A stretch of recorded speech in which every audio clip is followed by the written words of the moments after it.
हाँ, यहाँ तो कल हो गया उपदेश की अभ्रापः। तो उपदेश का व्यावर्त क्या बना? उपदेश पद का व्यावर्त क्या बना? ये बोलना पड़ेगा वहाँ, अभ्राप। इस व्यावर्त को यदि हटा दिया जाए तो उपदेश ग्रहणम व्यावर्त कैसे हटेगा?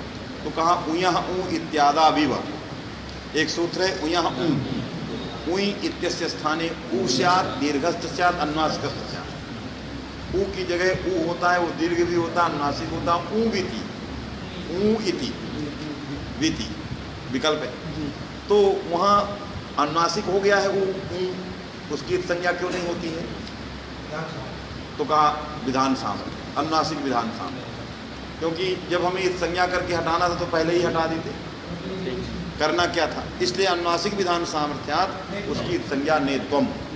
तो उयः सूत्र के द्वारा विधीयमान अनुनासिक विशिष्ट जो ऊ है उसकी जैसे इस संज्ञा नहीं होती अनुनासिक विधान सामर्थ्यात, वैसे अभ्रआ अपामी आंगोन्नासिक छिन्न सूत्र के द्वारा आ को जो अनुनासिक हुआ है यहाँ भी अनुनासिक विधान सामर्थ्यात इसकी संज्ञा नहीं होगी। क्योंकि यदि संज्ञा लोप ही करना था तो आंगोन्नासिक छिन्न सूत्र की जगह आंगः लोपः आंगाहित कह देते, आंगाहित कह देते कि आंग की संज्ञा इस संज्ञा होती तो लोप हो ही जाता। आंगाहित आंकित होता है, क्योंकि आपको हटाने है तो पहले अनुनासिक करो, फिर उपदेश नासिक से संज्ञा करो, फिर हटाओ। इसकी अच्छा सीधे ही संज्ञा करके हटाओ। इसलिए अनुनासिक विधान सामर्थ्यात उसकी इत संज्ञा नहीं होती है। उसी तरह उयः ऊ में यदि अनुनासिक करके इत संज्ञा हटाना था तो उयः इत कर देते, सीधे ऊ के स्थान में जो ऊ आता उसकी इत संज्ञा होती है, ऊ को ही इत करके हटा देते। उसी ऊ को अनुनासिक करना, दीर्घ करना, फिर हटाना। इसलिए अनुनासिक विधान सामर्थ्यात यथा तत्र नेत्वम तथा अभ्रापः में भी संज्ञा नहीं होगी। उपदेश ग्रहणम व्यर्थम, उपदेश ग्रहण का प्रयोजन।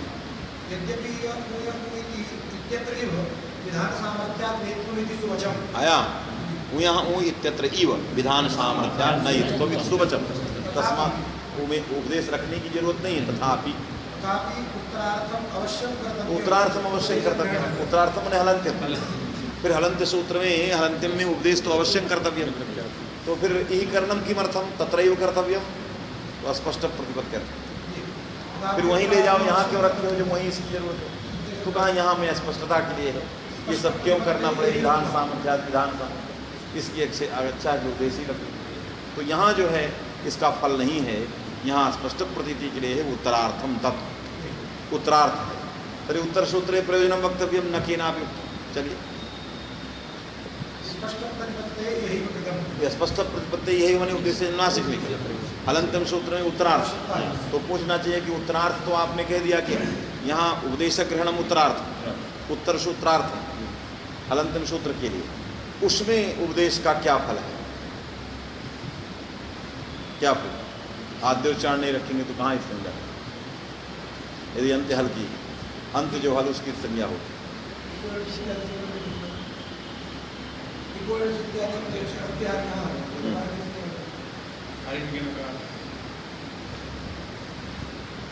एक में ककार की संज्ञा करेंगे तो सूत्र का निर्देश असंगत हो जाएगा।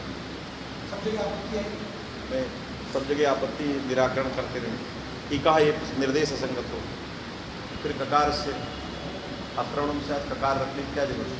अतः ककार उच्चारण सामर्थ्यात् तस्नेन, ककार उच्चारण सामर्थ्यात् तस्नेन। हरिन में क्या हो? अंतिम हल की संज्ञा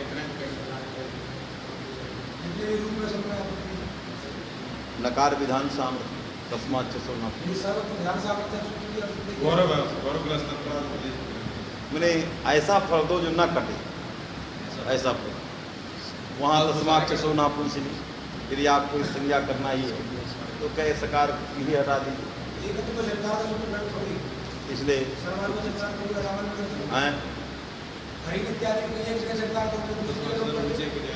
जितने नकार इस आएगा तस्मात् सब जगह तो यही करेगा, फिर हलंत में तो लगा रहे हो सब कहाँ चलता? हरिन में क्या है? एक लक्ष्य के लिए सूत्र था कि दुनिया के सारे प्रयोगों के लिए हरिन रामान जितने दुनिया में सब में तो एक संज्ञा प्राप्त क्या तो सभी में प्राप्त है, इसलिए नकार उच्चारण सामर्थ्यात किसी जगह एक संज्ञा नहीं, एक जगह से मतलब नहीं है। ज्ञापक का नाम सामान्य पक्षपाता, ये ज्ञापक सामान्य करता है, एक लक्ष्य के लिए नहीं करता, इसलिए ज्ञापक का नाम सामान्य पक्षपाता, इसलिए नकार की संज्ञा नहीं। दूसरी बात यहाँ जो है इसलिए उपदेश का फल उत्तरार्थ में वो लिट में टकार की संज्ञा देगी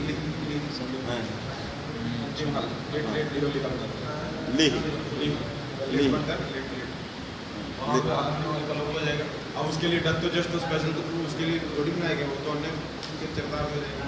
डत्तो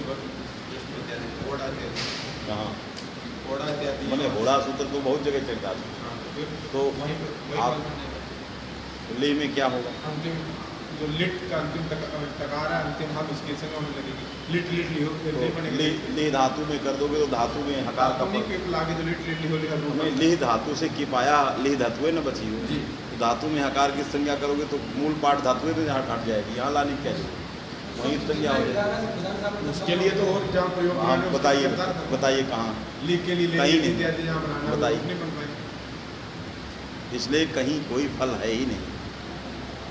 तत्वबोधनी कारण लिखा, तत्वबोधनी में कहीं लिखा है उपदेशक ग्रहणम उत्तरार्थम, तो वहाँ लिखा सोम सुत अग्निचित। तत्वबोधनी कार ने ऐसा प्रयोग किया है सोम सुत और अग्निचित, ये दिया सोम सुत। फिर वहाँ भी कहा कि तुक विधान सामर्थ्या तकार की संज्ञा नहीं हो, क्योंकि सोमम सुनोति सोम अग्निम चिन्होति अग्निचित, ह्रस्व सपित कृत तुक करके तुक हुआ है। तो यदि आपको ये तुक हटाना ही था तो करने की क्या जरूरत है? लिट इत्यादि में तो बन जाएगा, यहाँ तो तुक का अरे आपको ली धातु में हकार कहीं रखने नहीं है, क्यों नहीं लहियति के लिए रखना, वहाँ क्यों नहीं संज्ञा करते? वहाँ भी तो प्राप्त है। जैसे ही ली बोलोगे सब जगह प्राप्त, बोलने ही नहीं पाओगे। आप उसी के लिए क्यों करते? बोलते ही संज्ञा हो जाए, क्योंकि अंतहल तो चाहिए, यही नहीं कहोगे अंतहल ही तो चाहिए, तो अंतहल ही। इसलिए धातु पाठ में हकार उच्चारण सामर्थ्यात क्वचित नहीं हुआ, इसलिए कहीं भी कोई फल उत्तर में भी नहीं मिल रहा है। और दीक्षित जी ने उत्तरार्थम कर दिया है, उपदेशक ग्रहणम उत्तरार्थम दीक्षित जी ने किया, लेकिन उत्तरार्थ में भी कोई ऐसा फल इन्होंने दिया नहीं ना है। दिया क्या? नहीं दिया, दिया क्या? तत्वबोधनी में कुछ लिखा, देख लो, तत्वबोधनी लाए हो, देख लो, मोबाइल में देख।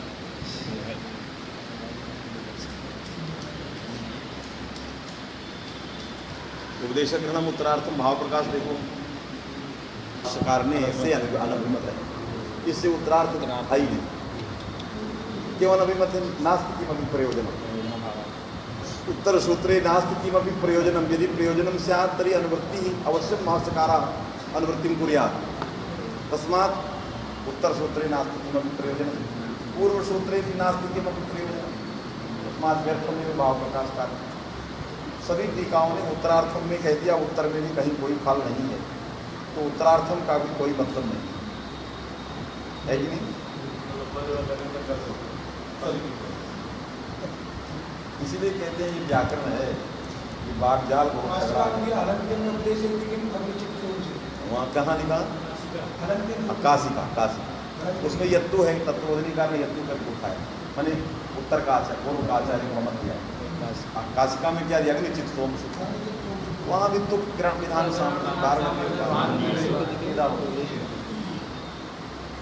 फिर अरे जहाँ रहेगा वहीं अंत्यहल उसको मिलना ही, हमसे भी तो होता ही है, इत्यादि रहेगी, या हो भी जाए यहाँ पर करने की क्या जरूरत है? यहाँ तुक विधान इस लक्ष्य में क्या जब हटाने का आपसे लाए क्यों है? और कुछ देखो, अत्र किम लिखितम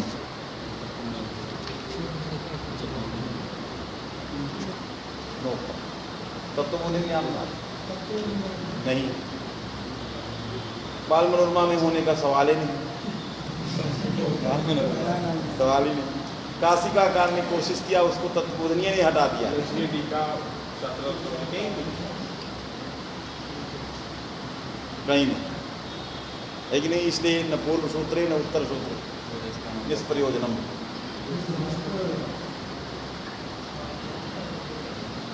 चलिए तो आगे बढ़िए निष्प्रयोजन। अच्छा अब हम दूसरे पंक्ति में जा रहे हैं, है कि नहीं। तो उपदेश का प्रयोजन अन्यत्र कुत्रापि नहीं है। उपदेश का प्रयोजन एकमात्र यही है। उत्तरार्थम, उत्तरार्थम की व्याख्या है आवृत्ति सूत्रार्थम। उत्तरार्थम मने आवृत्ति, अन्योन्याश्रय दोष परिहर्तुम यद सूत्र से आवृत्ति तदर्थम, वो भी उत्तर है। क्योंकि आवृत्ति जो सूत्र है हलंत्यम की, वो उत्तर ही तो है, तो उत्तरार्थम हो गया। इसके तो बाद ही हलंत्यम है, उसके बाद आवृत्ति है। तो उत्तर जो है सूत्र आवृत्ति वाला भी तो उत्तर ही। तो उत्तरार्थम की यहाँ व्याख्या करना होगा आवृत्ति भूत हलंत्यम सूत्रार्थम, आवृत्ति विशिष्टम जदुत्तरम, आवृत्तिमत जदुत्तरम तत्सूत्रार्थम। जो आवृत्तिमत सूत्र है जिसकी हम आवृत्ति करते हैं वो उत्तर में है तदर्थ। तो उत्तरार्थम बने आवृत्तिभूत सूत्रार्थ। इसीलिए जो आवृत्ति जिसमें है हलंत्यम में, जिसकी व्याख्या स्वयं दीक्षित जी कहते हैं हलित सूत्रे अत्यमिथ्या। आपको हलपद का वृत्तिग्रह नहीं था, हलपद का वृत्तिग्रह नहीं था। क्यों? लकार से संज्ञा अबोधयित्वा हलाम संज्ञा बोधनम अयुक्तम पाणिनि। लकार की संज्ञा बताए, हलों की संज्ञा बताना अनुचित था। क्योंकि लकार की जब संज्ञा बता करोगे तभी तो हल का ज्ञान होगा। तो लकार स्थित संज्ञा अबोधयित्वा हलाम की संज्ञा बोधनम पाणिनि अयुक्तम। तस्मात् सूत्रावृत्तिया तस्माद अन्योन्याश्रया। क्योंकि लकार की संज्ञा नहीं बताए तो अन्योन्याश्रय। क्यों? हल क्या है यह ज्ञान कर जानना पड़ेगा कि नाम हल। तो अंत इत सहिता आदि हल, अंत इत सहिता, अंत इत इत्यस्य ज्ञान। अंत इत कहाँ? इत पदार्थ का, इत पदार्थ आद्योच्चारण विषयीभूत समुदायांत हल रूपा। इत क्या है? आद्योच्चारण विषयीभूत या समुदाय तस्य अंत्य हल इत। यही जो अंत्य हल है वही तो इत है। लेकिन हल कहाँ? तो हल कहाँ का उत्तर कौन देगा? इत। और इत कहाँ का उत्तर कौन देगा? ये तो हल हल हलज्ञप्त्यधीन ज्ञप्तिपेक्षत्वम, हल स्वज्ञप्त्यधीन ज्ञप्तिपेक्षत्वम। ज्ञप्तिकत्वम वा ज्ञप्ति अपेक्षा है, परस्परापेक्षा। हल पदार्थम, हल पदार्थ इत पदार्थम अपेक्षित। जब दो चीजें परस्पर अपेक्ष हो जाती हैं तो न वो उसका पदार्थोपस्थापन होता है बल्कि न इसका होता है। तो वही सूत्रो वाक्यार्थ बोधो न भविष्य, दोनों का वाक्यार्थ बोध रह जाता है। वास्तविक नहीं। तो स्वज्ञप्तिधीन ज्ञप्तिपेक्षत्व, स्वम हल तद ज्ञप्तिधीन ज्ञप्ति ही इत्यस्य तदपेक्षत्वम हलि, स्वम इति तद ज्ञप्तिधीन ज्ञप्ति ही हलित्यस्य तदपेक्षत्वम इति। तो जिससे जिसको हम श्वास लेते हैं उसी में आ जाते हैं। वास्तविक नहीं। तो स्वज्ञप्तिधीन ज्ञप्तिपेक्षत्वम अन्योन्याश्रयत्वम, इसलिए मूल में परस्परापेक्षत्व लिखा है। परस्परापेक्षत्व, परस्परापेक्षत्व इत्यस्य तात्पर्यम ज्ञप्तिधीन ज्ञप्तिपेक्षत्व रूपम, परस्परापेक्षत्व ज्ञप्तिधीन ज्ञप्तिपेक्षत्व रूपम। क्यों? ज्ञप्तौ एन दोषा, यदि उत्पत्तौ स्यात् तर्हि उत्पत्त्यपेक्षत्वं स्यात्। तो परस्परापेक्षत्वं सामान्यतया उत्तम, स्थितौ उत्पत्तौ ज्ञप्तौ, तस्मादत्र ज्ञानस्य विषया अतः ज्ञप्तिधीन ज्ञप्तिपेक्षत्वम। तो ज्ञप्तिधीन ज्ञप्त्यपेक्षत्वम अन्योन्याश्रयत्वम, यह है अन्योन्याश्रय दोष था। तद दोष परिहारार्थ आपने क्या किया? सूत्रावृत्तिया परिहरित, फिर उस सूत्र की आवृत्ति किया हलंत्यम। तो उसमें भी तो यही स्थिति है, तत्रापि स्थिति हल पदार्थ का। उस हल पदार्थ का अर्थ सूत्र है। यदि हलित सूत्रे चतुर्दश सूत्र, ये भी जानना आवश्यक है। कैसे मालूम? तो तत्र उपदेश पदम संबद्ध, उस हलंत में यही उपदेश उत्तरार्थ जाता है। और उत्तरार्थ जाकर कहता है तदबल लभ्यमर्थमा सूत्र, क्योंकि आद्योच्चारण विषयता जिस समुदाय में ले जाना वो समुदाय हलसूत्र में बैठा। हलसूत्र में महेश्वरीय जो आद्योच्चारण विषयता है वो विषयता उसमें बैठा। तो आद्योच्चारण विषयता विशिष्ट जो अर्थ होगा वही हलपदवाच्य। तो आद्योच्चारण विषयता विशिष्ट सूत्र है, तो इसलिए हलपदवाच्य सूत्र है। ये उपदेश ने हल का अर्थ सूत्र करा दिया। हल का अर्थ क्या करा दिया? सूत्र करा दिया। इसलिए सूत्र इस प्रकार के अर्थ को जानने के लिए निश्चित रूप से उपदेश पदम उत्तरार्थम, उपदेश जो है उत्तरार्थ। इस उत्तरार्थम उपदेश पद को स्वयं भाव प्रकाश ने लिख दिया। यह अनुवृत्ति भाष्यानभिमत है, भाव प्रकाश। लेकिन नागेश ने अपने मूल में, शेखर के मूल में लिख रहे हैं, दीक्षित के हृदय को छू करके लिख रहे हैं। इस अत्रापि उपदेश पदम संबद्धते तदबल लभ्यमर्थमा सूत्रे। नागेश शिष्य वदति अनुवृत्ति भाष्यानभिमता, नागेश शिष्यो वदति, नागेश वदति तदबल लभ्यमर्था अर्थमा सूत्रे। वास्तविक नहीं, तो ये है शिष्य जो है, इसलिए शिष्य जो है ये दूसरा बोल रहे हैं और ये गुरु दूसरा, इसलिए गुरु गुरु ही रहता, शिष्य शिष्य ही रहता। वास्तविक नहीं, गुरु गुरु ही रहता है, इसलिए शिष्य बात नहीं। शेखर का मूल बात नहीं। अनुवृत्ति है, लेकिन जिस हलंत्यन में ले जा रहे हैं वहाँ कोई प्रयोजन नहीं, वहाँ भाष्य है।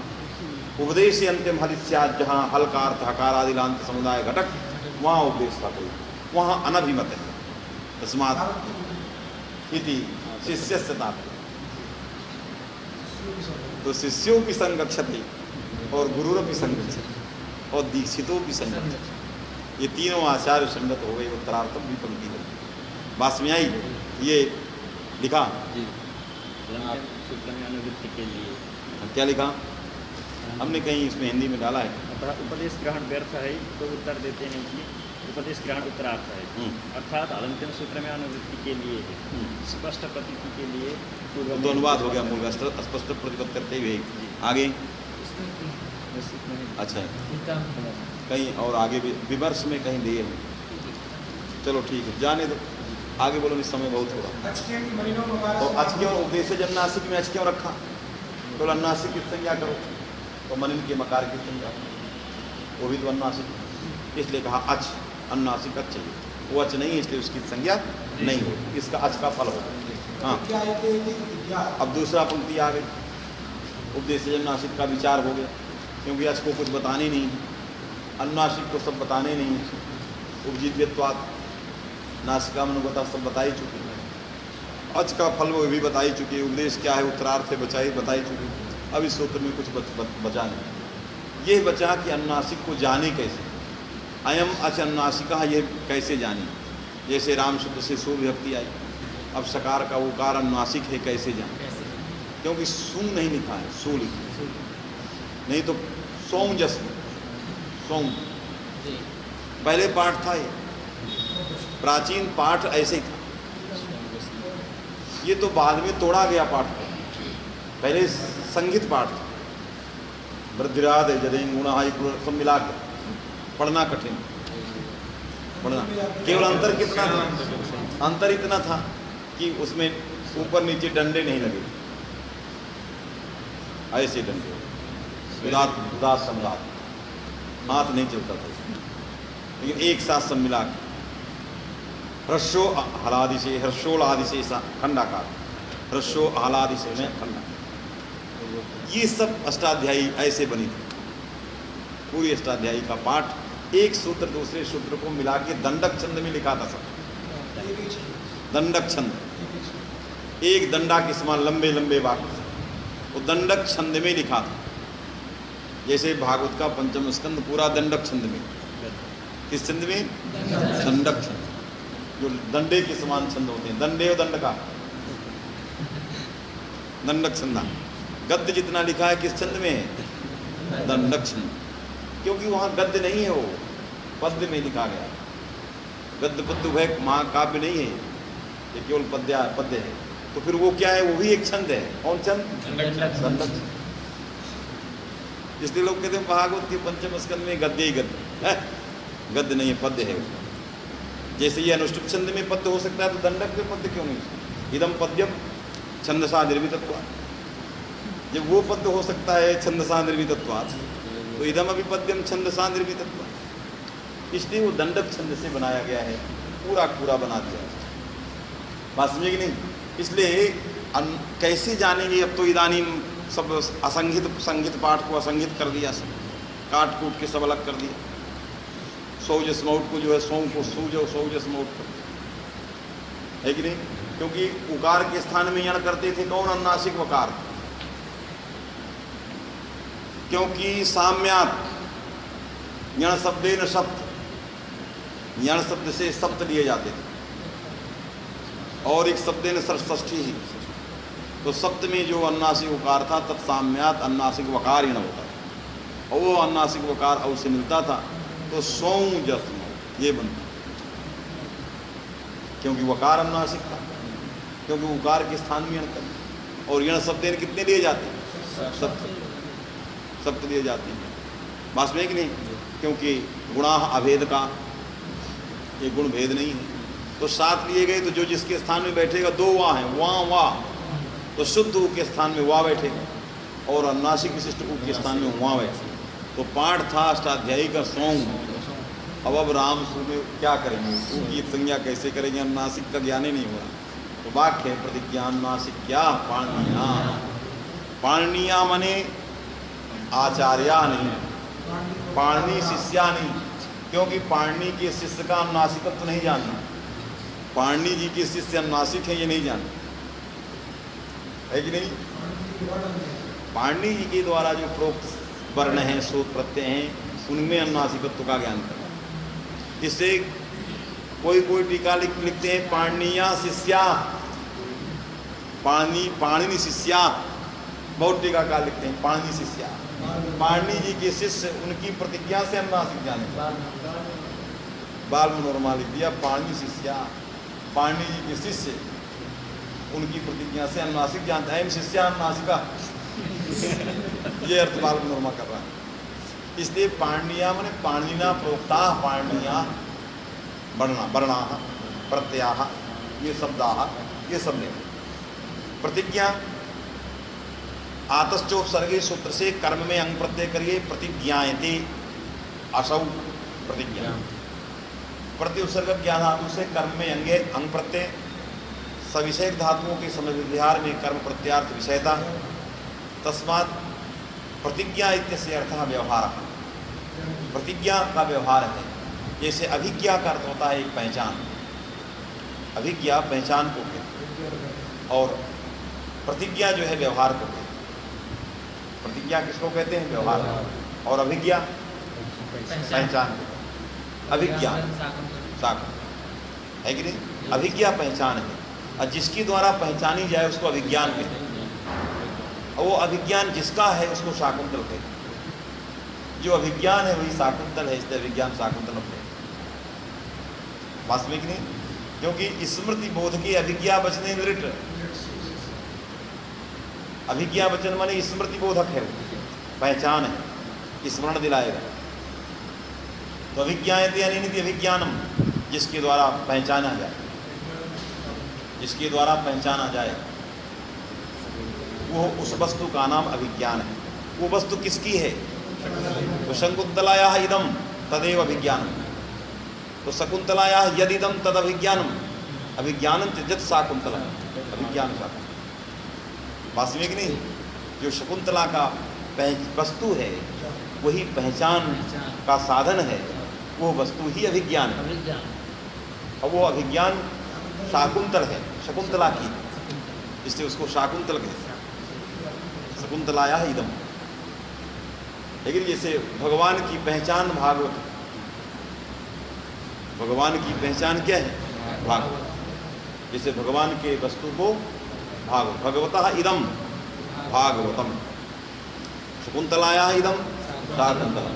भगवतः इदम भागवत, भगवान का जो इदम है वही भागवत। इदम माने चरित्रम। तो यहाँ पर जो है प्रतिज्ञायते असौ प्रतिज्ञा, कर्म में अंग प्रत्यय। तो प्रतिज्ञा का अर्थ क्या हुआ? व्यवहार विषय, व्यवहार विषय। प्रतिज्ञा माने व्यवहार और कर्म माने विषय, व्यवहार विषय। अनुनासिकत्वम व्यवहार विषयीभूतम, पाणिनि प्रोक्तेषु शब्देषु वर्णेषु वा अनुनासिकत्वम व्यवहार विषयी, तद व्यवहार विषय, आचार्य व्यवहार तद व्यवहार विषयी।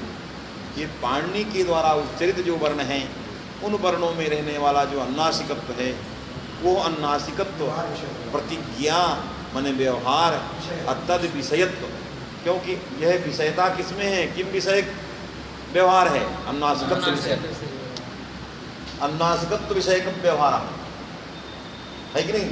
तो प्रतिज्ञा माने व्यवहार विषयी भूतम अनुनासिकत्वम जैसाम ते प्रतिज्ञानुनासिक्या पाणिनीया।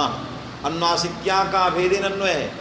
अनुनासिक्या माने अनुनासिकत्ववन्तः, और अनुनासिकत्ववन्तः शिष्य नहीं होगा, वर्ण हो, क्योंकि जो पाणिनीया है वही अनुनासिक्या बहुवचन। जैसे पीतम अम्बरम जसो पीताम्बर हरि, उसी तरह से यहाँ भी है प्रतिज्ञा अनुनासिक्यं जैसाम दे प्रतिज्ञानुनासिक्या कौन? पाणिनीया, पाणिनीया वर्णा। बात है कि नहीं? तो इस तरह से प्रतिज्ञायते असौ इति प्रतिज्ञा अनुनासिकस्य भावः आनुनासिक्यं, प्रतिज्ञा अनुनासिक्यं जैसां ते प्रतिज्ञा अनुनासिक्याः, अर्थात व्यवहार विषयीभूतम अनुनासिकत्वं जैसां वर्णानां ते वर्णाः प्रतिज्ञा अनुनासिक्याः। जिनका अनुनासिकत्व हम उनके व्यवहार से जानते हैं। तो हम सकारोत्तरवर्ती उकार का अनुनासिकत्व उन्हीं के व्यवहार से जानते हैं। यदि उकारः अनुनासिकः न स्यात् प्रत्ययः परश्च इत्यत्र व्यवहारः न स्यात्, क्योंकि प्रत्यय में विसर्ग नहीं आता। तो उनका व्यवहार ये बता रहा है कि उकार में अनुनासिकत्व है, क्योंकि उन्होंने ऊलाए सुलाए ऊ को हटाया, रुक्त विसर्ग किया, तो अनुनासिकत्व तो व्यवहार का विषय हो आया। अलम अब्राप इति अत्र संज्ञायां लोपस्यादिति भावः, क्योंकि अभ्रापा में उपदेश नहीं रखोगे तो आ की संज्ञा हो जाएगी, तस्लोपा से उपदेश से संज्ञा हो जाएगी और तस्लोपा से लोप हो जाएगी। अतिरिक्त संज्ञाएं लोपा से विधाने यद्यपि यह पुण्यको इत्यत्रैव विधान सामर्थ्यात् नेत्वं लगा। ये आप जैसे यहाँ में अनुनासिक विधान सामर्थ्यात् नेत्वम, अत्रापि अनुनासिक विधान सामर्थ्यात् आ इत्यस्य नेत्वम तस्मात् सुवचम, उसी तरह कर सकते हैं। किंतु विधाने इति वक्तव्ये अनुनासिक विधान सामर्थ्यात् इत्यर्थः। इति मने आंगः इत छंदस्य इति वक्तव्य। यदि केवल हमको इत संज्ञा लोप ही करना था फिर अनुनासिक विधान क्यों किया? क्या करते? इत का ही विधान करते। आंगो इत छंदसी बने आंग की संज्ञा होती है छंद, इत संज्ञा हो जाती लोप हो जाती। क्यों पहले अनुनासिक करो फिर उद्देश्य अनुनासिक से लाओ फिर हटाओ, इससे अच्छा है कि उसी से संज्ञा करो, है कि नहीं? इसलिए का इति वक्तव्य अनुनासिक विधान सामर्थ्यात् लगा। मैंने अनुनासिका अतः मैंने आंगः इत छंदसी, यही कह देते अनुनासिक विधान सामर्थ्यात् नेत्वमिति। नेत्वम अनुनासिक विधान सामर्थ्यात् नेत्वम तत्फललोपस्य सामर्थ्यात् अभावेपि इत्थमपि फलाभावान्नित्यर्थः। क्यों? अनुनासिक विधान सामर्थ्यात् न लोपः, तो फलाभावान् नहीं। अनुनासिक विधान सामर्थ्यात् संज्ञा को क्यों रोक रहे हो? वहीं रोको कि अनुनासिक विधान सामर्थ्यात् आ का लोप नहीं होगा, तो लोप नहीं होगा तो संज्ञा का फल भी नहीं है, तो फलाभावात् आया। ये अनुनासिक विधान सामर्थ्यात् तत्फललोपस्य संज्ञाया फलम लोपम लोप रूपम फलम सामर्थ्याभावात् तस्य फलस्य भावे इत्थमपि फलाभावान् फलाभावात्, अर्थात आखिर संज्ञा ननु अब्र आ अटित इत्यत्र अनेकान्तानुबन्धा इति पक्षे यही दिखा दिए यही है। चल किसी को समझ लोगे तो सब बोल लोगे। अब्र आ अटित इसका मतलब फल नहीं रहा जी। अब्र आ अपा में अनुनासिक विधान सामर्थ्यात् आ का इस संज्ञा लोप नहीं होगा, अर्थात उपदेश ग्रहण व्यर्थ। उपदेश का फल जो उद्देश्य था अब्रहा उसमें अनुनासिक विधान सामर्थ्यात् वारण हो, फिर उपदेश का कोई फल नहीं रहा। फिर ननु से जो है फल बनाना चाह रहा है ननु अब्र आ अटिता। अब्र आ अटिता, अब अपा की जगह अटिता जो अब्र की जगह अटिता यह यहाँ पर इस संज्ञा का फल है। वहाँ आपने अनुनासिक विधान सामर्थ्यात क्या रोका? लोक। लोक को रोका, फलाभावात क्या रोका? यहाँ अनुनासिक विधान सामर्थ्यात लोक नहीं होगा, किंतु इस संज्ञा होगी। क्यों? फलाभावात संज्ञा नहीं कह सकती, इस संज्ञा का फल है अर्पिता में इसका निषेध आया। आपने कहा फलाभावा नहीं संज्ञा, क्यों? लोक मात्रम फलम, यहाँ लोक फल नहीं है, क्या फल है? इट का निषेध, तो इस संज्ञा यहाँ होगी।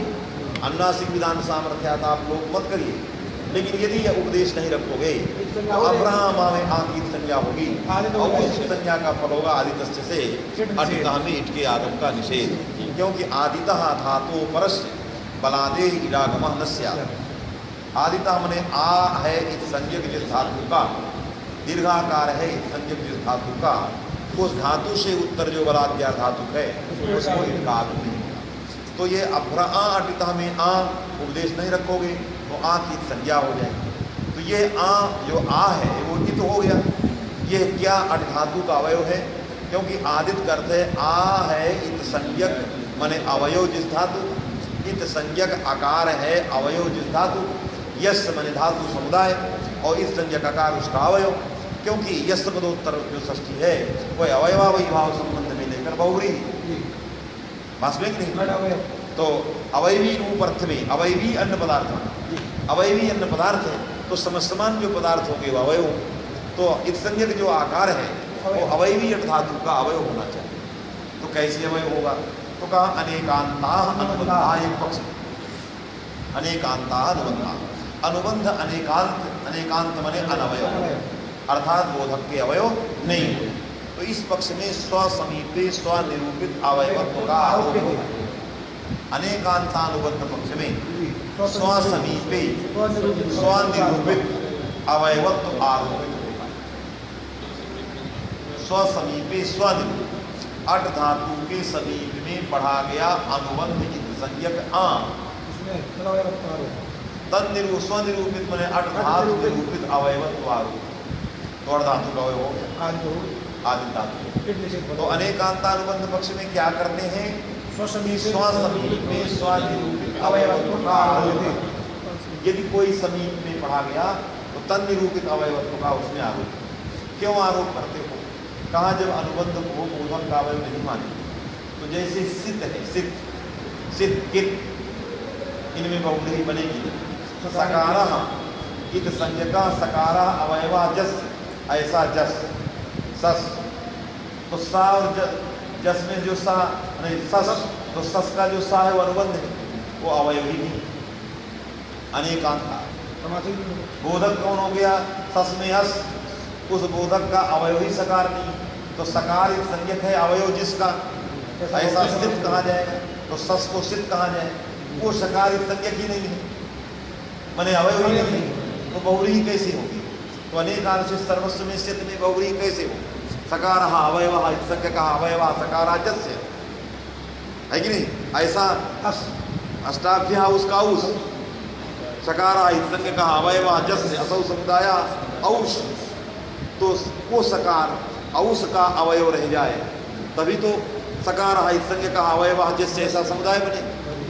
लेकिन औ के समीप में पढ़ा गया, तो औ के समीप में पढ़ा गया वो एक संज्ञक सकार, तो औ निरूपित अवयवत्व उसमें आरोपित, तो यह औ सिद्ध कहा जाएगा।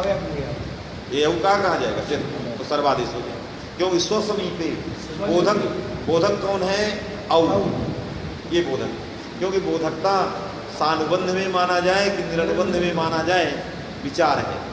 बोधक सानुबंध में माना जाए कि निरनुबंध में माना जाए। एक अनेकांतानुबंध बने बोधक का अनवयव, एकांतानुबंध बने बोधक का अवयव। तो अनेकांतानुबंध में यदि औष यह समुदित बोधक है और औष का बोध्य कौन हो गया? औ, और औष हो गया बोधक, उस बोधक का अवयव सकार है कि नहीं? यदि अवयव सकार रहेगा तभी औष ये क्या कहा जाएगा? सिद्ध, सिद्ध कहा जाएगा।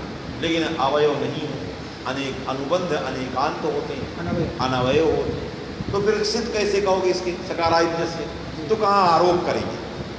क्यों आरोप करेंगे? समीपे पठितत्वात्, क्योंकि उसके समीप में पढ़े। तो स्वसमीपे बोधक के समीप में पढ़ा गया, बोधक निरूपित बोधक निरूपित अवयवत्व उसमें आरोपित होता है। तो यहाँ पर औस के समीप में सकार है, जिससे उसमें अव निरूपित कहे, यदि अव में बोधकता अनुबंध निर्मुक्त है तो अव निरूपित अवयवत्व जो है सकार में आरोपित हो जाता है। तो स्वसमीप में स्वनिरूपित अवयवत्व को मान करके जैसे सिद्ध कित आदि स्थलों में बहुव्रीहि कर दिया जाता है, उसी प्रकार अभ्राटिता में भी आ की संज्ञा हो जाने के कारण ये अनुबंध हो गया, और अनुबंध जो है बोधक के अवयव होते हैं। तो अट धातु के समीप में पढ़ा गया, अतः अट धातु निरूपित अवयवत्व उसमें आरोपित हो गया। तो ये धातु हो गई आदित्य, और आदित्य धातु से उत्तर जो बलाद्या धातु रखता है उसके आगम का निषेध होगा। यह उपदेश ये निषेध होगा, अटिता प्रयोग नहीं बनेगा, अतः उपदेश रखना चाहिए। जब उपदेश रख दोगे तो आ की संज्ञा नहीं होगी, ये अनुबंध नहीं कहा जाएगा, तो इसमें स्वानिरूपित स्वावयवत्व का आरोप नहीं होगा, धातु आदित्य नहीं हुई, इट का आगम हो जाएगा। यही उपदेश का फल है। आया यही लिखा ननु अभ्र आ अटिता इत्यत्र अनेकांतानुबंधा इति पक्षे आदितश्च इति इट प्रतिषेधः फलम्। उपदेशस्य फलम, उपदेश का फल है।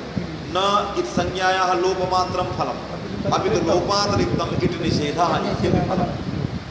यदि अकारस्य संज्ञा उपदेशः न क्रियते, अकारस्य संज्ञा से यहाँ जहाँ इत संज्ञा कहाँ असौ अनुबंधा अनुबंधा अनुबंधा जस्य समीपे पठितो भवति तन्निरूपित अवयवत्वं तत्र आरोपितं तर्हि अट धातु निरूपित अवयवत्वं अनुबंधे आकारे आरोपितं तस्मात् अयम् अट धातु आदित्य तस्मात् बलाद्यार धातु को इनका निषेध, यह ना हो, निषेध ना हो, इसके लिए रखना है उपदेश। जब उपदेश करोगे तो आ की संज्ञा नहीं हुई, तो ये अनुबंध नहीं हुआ, तो स्वनिरूपित अवयवत्व का आरोप नहीं हुआ, तो ये धातु आदित्य नहीं हुई, इट का निषेध नहीं हुआ, अटिता प्रयोग बन गया। ये फल, ये उपदेशक ग्रहण का फल बना। न च लोपाभावे इति महासंज्ञाकरणात् संज्ञापि न इति वाच्यम्। लोग किसने कहा कि इत संज्ञा कहते हो अनुनासिक विधान सामर्थ्य लोप नहीं होगा, लेकिन इत संज्ञा होगी, क्योंकि इत संज्ञा का फल है इट का निषेध। इसलिए ये नहीं कह सकते फलाभावादित संज्ञा, इस संज्ञा का फल क्या बैठा है इसे, इसलिए फलाभावादित संज्ञा भी नहीं होगी, नहीं कह सकते। तो कहा इत का अन्वर्थ नहीं जा रहा है।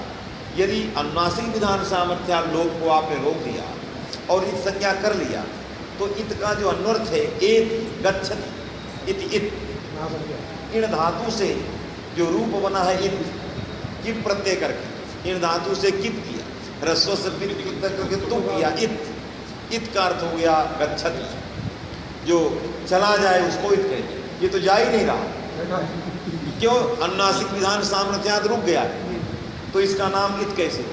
तो अन्वर्थ नहीं जाएगा, इसलिए इसकी संज्ञा कैसे हो?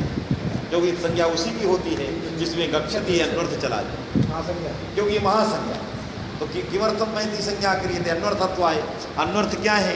एति गच्छति एति गच्छति इत, इसीलिए सहेत्र शब्द की इसीलिए सिद्धि कर दे आसमंतात एति गच्छति, क्योंकि सह आ लगा के बना है वो, तो इत का अर्थ हो गया एति गच्छति। यदि ऐसा अर्थ कहें तो कहीं भी अन्योन्याश्रय दोष नहीं, क्योंकि हल की जरूरत ही नहीं, बात समझे कि नहीं? इसलिए वो वहाँ सहेत्र शब्द को प्रथमांत सहेता मान करके उसको संज्ञी मानने का विचार है। ये नागेश के पूर्ववर्ती आचार्यों का मत है, ऐसा नहीं है कि ये मत कहीं उल्लिखित नहीं है। नागेश के पूर्वाचार्यों ने अन्योन्याश्रय दोष को बात करने के लिए आवृत्ति की कोई जरूरत नहीं समझा, उन्होंने कहा कोई जरूरत ही नहीं है, अपेक्षा अध्याहार की भी कोई जरूरत नहीं है।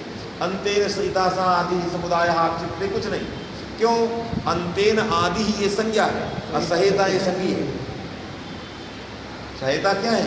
संज्ञा, क्योंकि अंतेन आदि एक समुदाय हो और उस समुदाय के अंत मध्य में घुसा हुआ सहेता है, वही सहेता संज्ञा है। सहेता माने मध्यम वर्ग, सहेता माने मध्यम वर्ग। सहेत्र शब्द से प्रथमा का रूप सहेता आया कि नहीं? वासमंतात एति गच्छति। अब इन्होंने खंडन कर दिया कि अन्वितर तत्व है, ये है, वो है, तमाम योग रूढ़ी। भाष्य में ऐसा नहीं, पहले तो कहा भाष्य में ऐसा आया ही नहीं है, त्रिजा भाव बोला।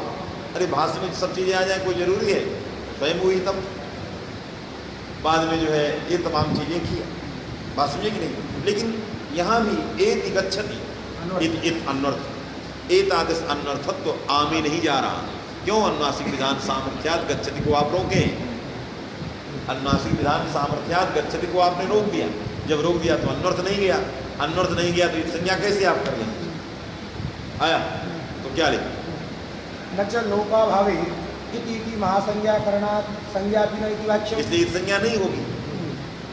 महासंज्ञैव लोप सिद्ध्या तस्य लोप इत्यस्य वैयत्या भक्ति। तो कहा इसका अन्वर्थ के लिए अन्वर्थ है ही नहीं है, ये रूढ़ शब्द है। अन्वर्थ नहीं। क्यों?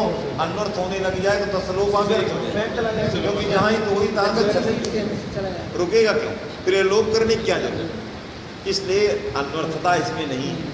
अन्यथा तस्लोपा सूत्रस्य वैयत्या भक्ति आया तत्त प्रत्याहारों में श्रवण अनापत्ति ही। क्योंकि जैसे ही तो हुआ जैसे ही हुआ गच्छति आया।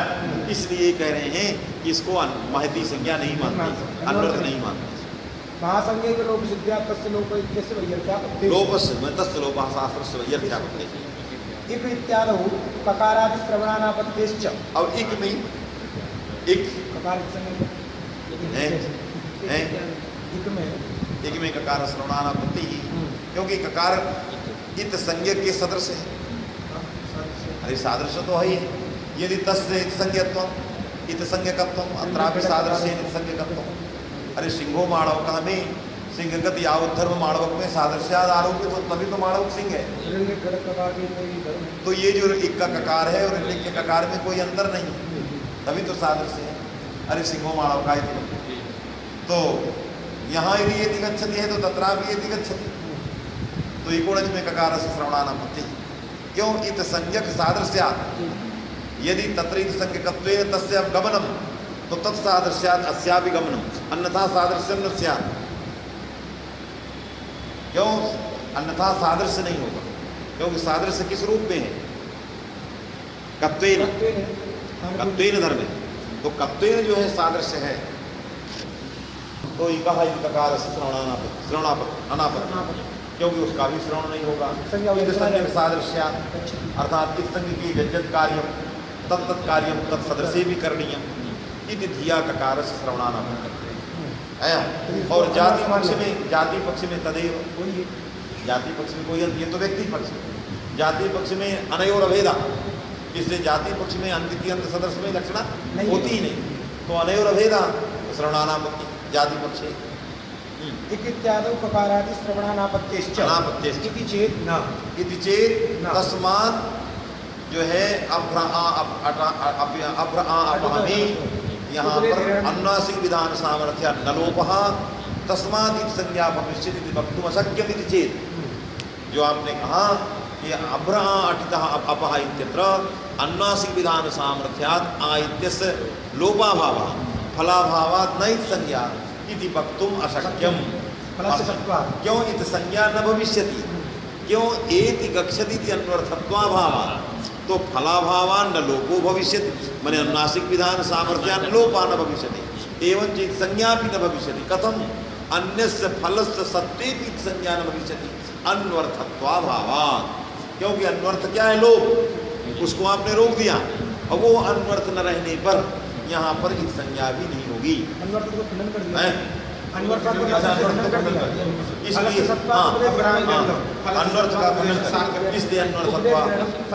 तस्मात् अभ्रणापामे लोपस्वरूप फल से भावे भी संज्ञा भविष्यति चेत।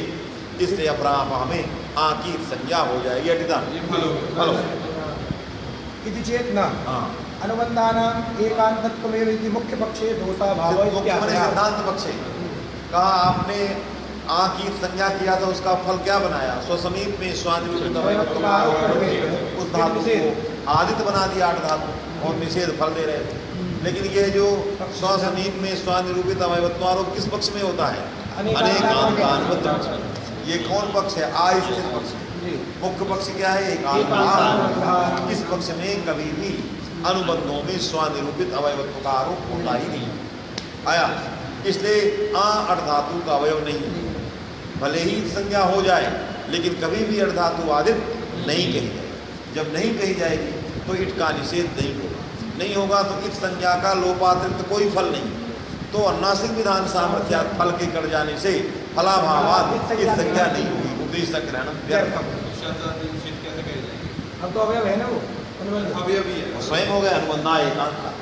अरे मुख्य पक्ष में तो अवयव स्वयं ही है, आरोप की जरूरत ही नहीं। अनुबंधानाम एकांतत्वेव इति मुख्य पक्षे दोषाभावे इत्याशय, दोषाभाव इत्याशय लगा। अनुबंधानाम एकांतत्व पक्षे दोषाभावः तथा तदा ही मुख्य अवयवी अन्य पदार्थे मुख्य अवयविनी, जहाँ पर अवयवी मुख्य रहेगा, विशेष मुख्य पक्षे अवयविनी रूपी अन्य पदार्थे बहुव्रीहि, जो शकार आदि हैं वो स्वयं अवयव है, इसलिए बहुव्रीहि स्वयं बन जाएगी। बहुव्रीहि के उपपादनार्थ हमें अवयवत्वारोप इस संज्ञक सकार आदि में नहीं करना पड़ेगा। आया तो मुख्य अवयविनी, अवयवी वहाँ मुख्य है, अवयवी अर्थे और अवयविनी अर्थे बहुव्रीहि भविष्यति।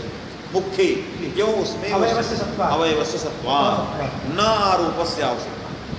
न च अयमकार अर्धातुरवयव अयमकार अर्धातुरवयवः नास्ति, अतः अदोषः, अतः दोषः। तस्मात् उपदेशग्रहणस्य न प्रयोजनम्। अनुनासिक विधान सामर्थ्यालकारस्य संज्ञा न भविष्यति, अतः फलाभावः। तस्मात् उपदेशग्रहणस्य उत्तरार्थ। मूल प्रतिज्ञायते इति प्रतिज्ञा। हाँ, प्रतिज्ञायते अठौ प्रतिज्ञा अनुनासिकस्य भावः आनुनासिक्यम्। प्रतिज्ञानुनासिक्यं येषान्ते प्रतिज्ञानुनासिक्याः तदभिन्नाः पाणिनीयाः वेदान्ते।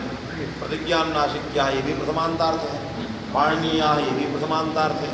प्रथमान्तार्थानां प्रथमान्तार्थेन सह अवेदान्ते। तर्हि प्रतिज्ञानुनासिक्याः ये सन्ति तदभिन्नाः पाणिनीयाः। आया ये जो है पाणिनिना प्रोक्तम पाणिनीयम वृद्धाक्षा, वृद्धाक्षा से यहाँ प्रोक्त अर्थ में छा प्रत्यय और इन क्या तेन प्रोक्तम तो अर्थ का निर्देश करते हैं। तेन प्रोक्तम कोई प्रत्यय थोड़ा अर्थ उस प्रत्यय का विधान नहीं, क्योंकि कहा गया समर्थ विभक्तयः अर्थाश्च निर्बक्ष्यन्ते। हम आगे क्योंकि कह दिया कि राष्ट्रावार पारात घखौ का, राष्ट्रावार पारात घखौ किस विभक्त्यंत से आएंगे और किस अर्थ में आएंगे बताया नहीं, सूत्र बता रहे हो। कहाँ बक्ष्यन्ते, हम आगे तत्र भवः तत्र जातः तत्र साधु ये सब बताएंगे। तेन निवृत्तम तेन प्रोक्तम ये सब बताएंगे, सब बताएंगे। आया उन्हीं अर्थों में इनका विधान करना बच्चन, तो वो सब अर्थ निर्देश हैं, इसलिए तद्धित प्रत्ययों का अर्थ निर्देश किया है, कृत प्रत्ययों का अर्थ निर्देश किया, इसलिए स्वार्थिक नहीं है। जिनका अर्थ निर्देश नहीं किया, जिनका अर्थ निर्देश है कि नहीं, जिनका कुछ भी निर्देश कर दिया, कुत्सित है, यदि कुत्सित अर्थ में का है बालका, कुत्सितः बालः बालका, ये तो स्वार्थ नहीं रहा, कुत्सित यहाँ बैठा। इसलिए ये कुत्सितत्व प्रकृत्यर्थातिरिक्त अर्थ नहीं है, इसलिए क्योंकि कुत्सितत्व कहाँ है, प्रकृत्यर्थ ही है, प्रकृत्यर्थे न बिगड़ा है, उससे और क्या हो गया, इसलिए नहीं। जैसे बता दें, जैसे उपगोहपत्य नहीं, उपगोहपत्य आयु उपगु के अलावा अपत्य, उस उपगु के अंदर कहाँ अपत्य, अपत्य तो उससे भिन्न है। लेकिन कुत्सित बाला में बाल ही न कुत्सित है, वो प्रकृत्यर्थ है। नहीं पाणिनि तो प्रोक्त, वो तो प्रोक्त अलग थी, अब पाणिनि अलग थी, अलग थी। जहाँ पर प्रकृत्यर्थ में, जहाँ का प्रकृत्यर्थ में कोई परिवर्तन नहीं, प्रकृत्यर्थ में किसी प्रकार का परिवर्तन नहीं है, प्रकृत्यर्थ ही है, वही स्वार्थ। जहाँ प्रकृत्यर्थेतर हो गया है, अपत्यादि प्रोक्तादि भवादि ये सब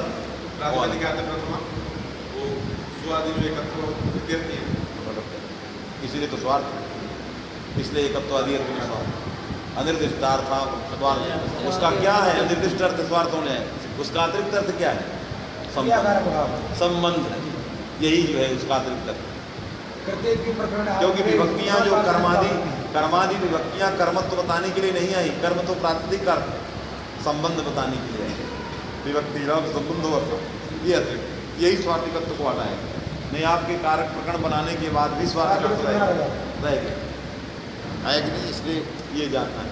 इसलिए शेखर में कर्मण द्वितीया के शेखर संबंधों विभक्ति अर्था समर्थ सूत्र भाष्या संबंध कर्म कर्ता कर्म करण के अलावा संबंधों भी सज संबंध सामान्य विशेषात्मक, तो सामान्य क्रियाकारक ये सब। अब विशेषात्मक जो है यही हो जाए कर्मत्व कर्तृत्व, क्योंकि कर्म द्वितीया करते कर्मत्व अर्थ नहीं, वो कर्मत्व संबंध है, कर्मता संबंध है। ये कर्मता संबंध जो विभक्ति का अर्थ हुआ, ये कर्मता अपूर्व हो। कर्म जब वाच्य होगा तो कर्म कर्मत्व को बोलने को है, कर्म वाच्य तो कर्मत्व को, घट वाच्य तो घट घट संबंधी को बोल रहा है, कर्म कर्मत्व को उसके संबंध में बोल रहा है। कर्म क्या है? क्या है कर्म? फलाश्रय, अब फल धातु से लगे, आश्रय प्रकृति से लगे। क्या है कर्म? और आश्रय प्रकृति से, अनन्य लब्धियों से। क्या है कर्म? इसलिए कर्म तुम बताना पड़ेगा, बात समझे कि नहीं? उसने उसको बताया है, अतिरिक्त बता। चलिए प्रतिज्ञा प्रतिज्ञा तो कर्मणि अंग प्रत्यय आतश्चो और अंग प्रत्यार्थ विषयता। प्रतिज्ञा वाले व्यवहार, व्यवहार विषय, व्यवहार विषयता कहाँ बैठी? अनुनासिकत्व, व्यवहार विषयी भूतम अनुनासिकत्व येषां वर्णानां पाणिनि प्रोक्तानां वर्णानां। एवंच प्रतिज्ञा समधिगम्ये प्रतिज्ञा शब्दस्य लक्षणा इति क्लिष्टं व्याख्यानं। जो प्रतिज्ञा की प्रतिज्ञा विषय में लक्षणा करते थे वो सब परास्त। क्यों? कर्म प्रत्यार्थ जब विषयता बैठा है तो लक्षणा की आवश्यकता ही क्या? अरे प्रतिज्ञा की प्रतिज्ञा समधिगम्य मैंने विषय, तो प्रतिज्ञा की प्रतिज्ञा विषय में लक्षणा करते थे। किस लक्षणा मूलकम क्लिष्टम व्याख्यानम न श्रेणी। क्यों? कर्मणि अंग प्रत्यय तेन युगतार्थत्व, क्यों विषयता का लाभ हो रहा है। अरे प्रतिज्ञा की लक्षणा क्यों करते थे? जब भाव में प्रत्यय करते थे, सही भाव में प्रत्यय करते थे। प्रतिज्ञानम प्रतिज्ञा, और प्रतिज्ञा का अर्थ होता था प्रतिज्ञान व्यवहार क्रिया, क्रिया और अनुनासिकत्व का अन्वय नहीं बन रहा, इसलिए उस क्रिया विषयी भूत में ले जा रहे लक्षण है। अब सीधा कर्मणि लक्षणा क्या? इसलिए लक्षणा मूलक व्याख्यान पाणिनिपद्यम व्याकरणम इत्यादि लक्षणा विनय। जैसे पाणिनिपद्यम व्याकरणम में प्रयोग है, कहाँ का? पीछे अभी समाज से पढ़ाए पाणिनिपद्यम उपज्ञापक्रमो क्या है सूत्र? हैं? क्या पढ़ते हैं? मैंने केवल मैं सोचा कि मैं भी तैयार करता हूँ, मैंने पूरे कुएं में ही भांग पड़ गई। क्या यार, हमसे बरसों के दिन देखो अनुभव भगवती की कृपा, बरस जिस दिन पानी बरसा ना, आज नहीं, जिस दिन और एक दिन सुबह सुबह थोड़ा बरसा, तो मैं आ रहा था वहाँ विश्वविद्यालय 12:30 बजे। कृष्णकांत शर्मा जी का फोन आया। कृष्णकांत पांडे जी कहाँ? मैंने कहा मैं तो रास्ते में। तो मैं समझ गया कुछ भेंट करना चाहिए। मैंने कहा ऐसा है सर कि मैं आपके कमरे आ जाऊँ। वरिष्ठ हैं, मैंने कहा मैं ही आपके कमरे आ जाऊँ। फिर विभाग आप कब? मैंने कहा मैं 10 मिनट में पहुँच रहा हूँ। तो फिर मैं तो कमरे में नहीं रहूँगा, मैं 1 बजे पहुँचूँगा, आप फिर आ जाइए। मैंने कहा मैं गया 1 बजे की जगह 1:30 बजे तो पहुँचा मैं कमरे में। वो पढ़ा रहे थे, बहुत तड़के बैठे थे, लड़कों के बीच में ही पूछ रही थी। मुझे भी थोड़ा सा लगा कि नहीं वो कुछ पूछना चाहेंगे, बहुत बैठे हैं। उन्होंने कहा कि अस्तंगत्य में ये अस्तम क्या था? तो उन्होंने कहा ये भूगति प्राणय सूत्र से यहाँ समास होता है, और अस्तंच सूत्र, और अस्तंच सूत्र से उसकी गति संज्ञा होगा, और प्राद्यतिरिक्त गति लेना है, इसके लिए बहुत सारे सूत्र हैं वहाँ।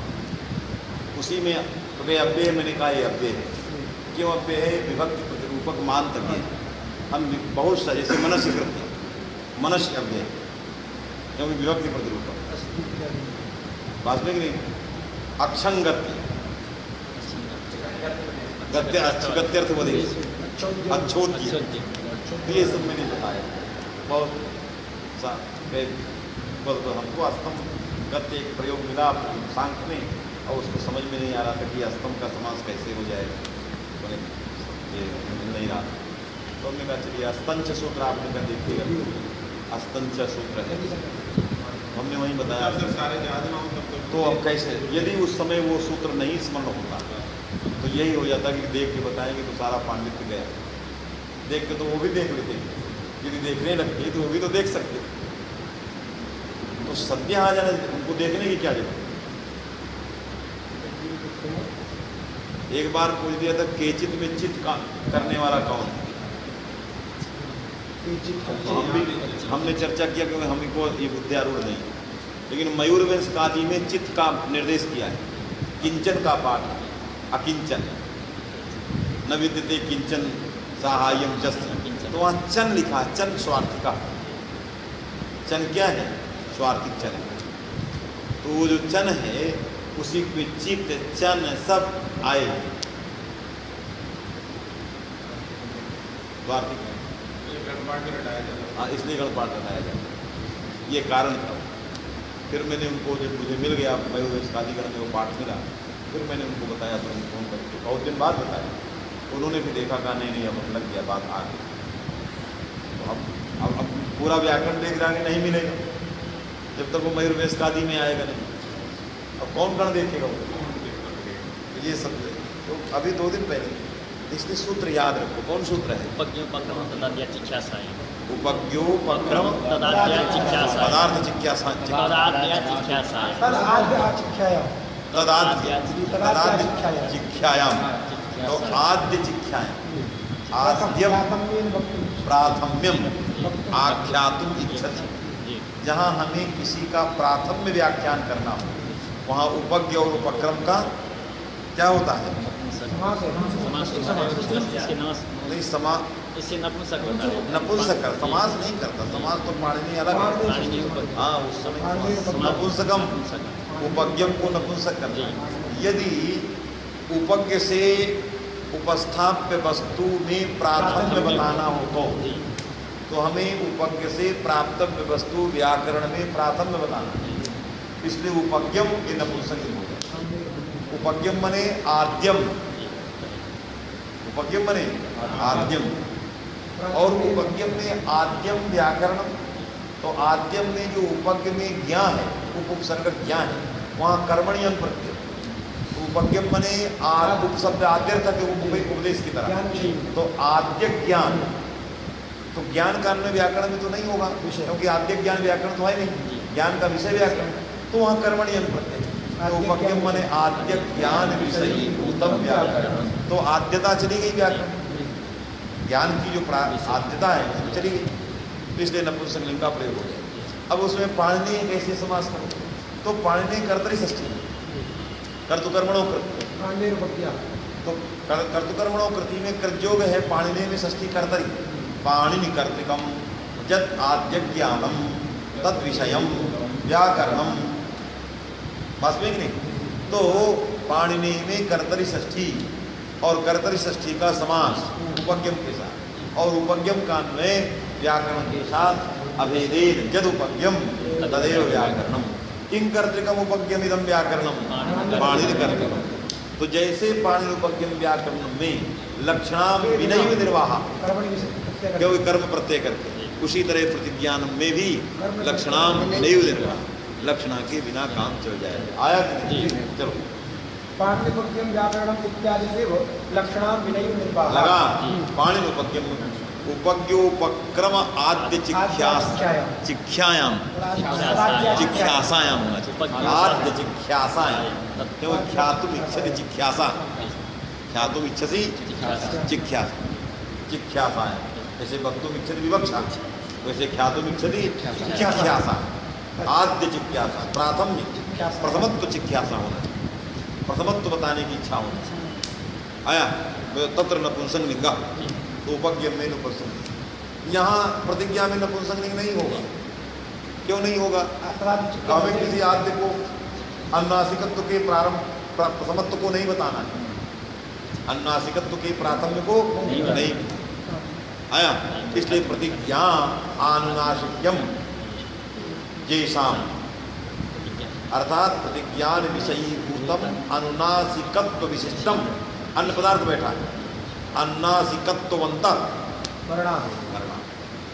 लगा तो लक्षणाम विनय निर्वाह, जैसे पाणिनिपज्ञम व्याकरणम के उपज्ञ में लक्षणा नहीं की गई, कर्मणि प्रत्यय किया गया, उसी तरह अत्रैव कर्मणि प्रत्यय लक्षणामूलकम व्याख्यानम क्लिष्टम नाश्रयणीयम। भाव में करें फिर लक्षणा करें, क्या है, भाव में अंत प्रत्यय करें फिर भाव अंत प्रतिज्ञा समधिकी, प्रतिज्ञा समधिगम वाले विषय में लक्षणा, प्रतिज्ञा समधिगम्यम प्राप्यम जैसा अनुनासिकत्वम ते, ये सब क्लिष्टम व्याख्यान न करें। यद्यपि सूत्रकार तो अनुनासिक पाठ इदानीं परिभ्रष्टः आया है, यद्यपि सूत्रकार कृतः अनुनासिक पाठ परिभ्रष्टः, अनुनासिक का जो पाठ अयम अनुनासिकः अयम नानुनासिकः, इस प्रकार का पहले अनुनासिक चिन्ह लगे थे पाठ था, जैसे सौ जस इत्यादि पाठ, ये पाठ सूत्रकार कृतः भ्रष्टा नहीं, पहले सौ ऐसा दो पाठ भ्रष्टा, क्यों, कालक्रमात् उस पाठ को भ्रष्ट हो गया।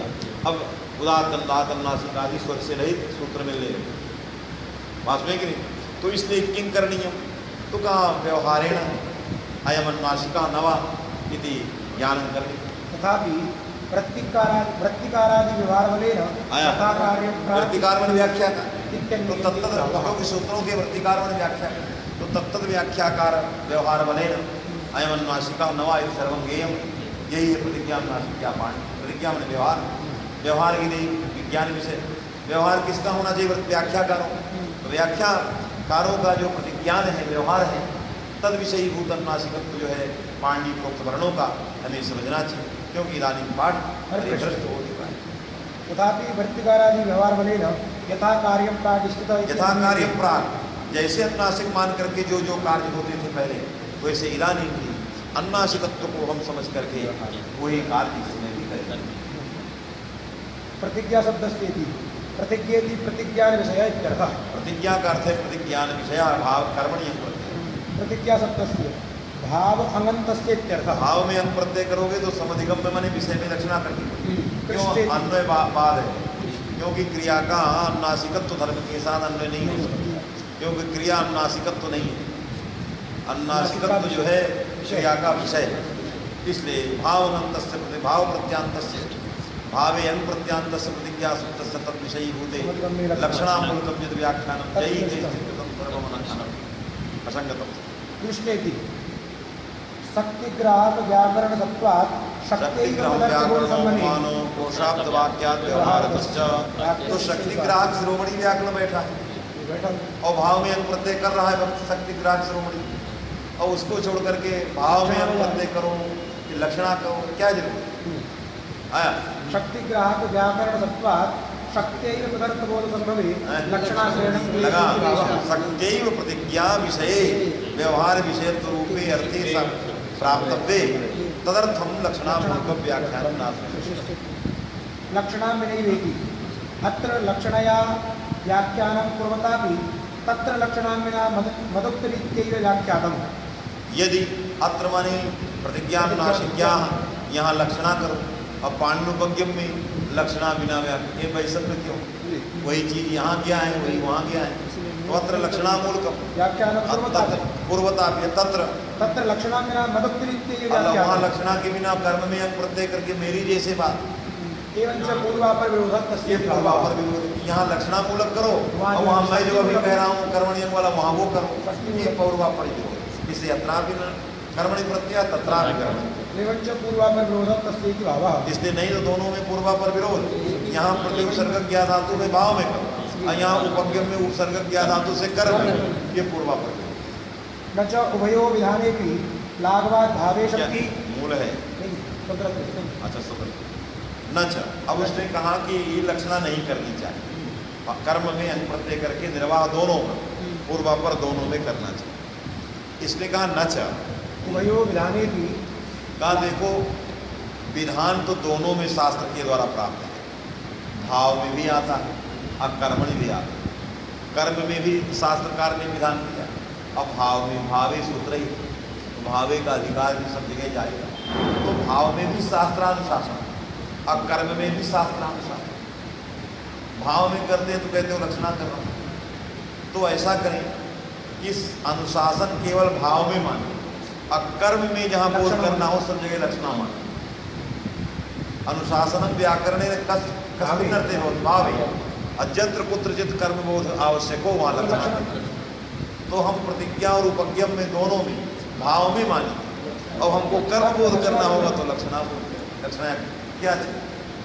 तो न च उभयोर विधाने, न च उभयोर विधाने, दोनों का शास्त्र व्याकरण शास्त्र में कर्म और भाव दोनों का सत्या ही विधान है।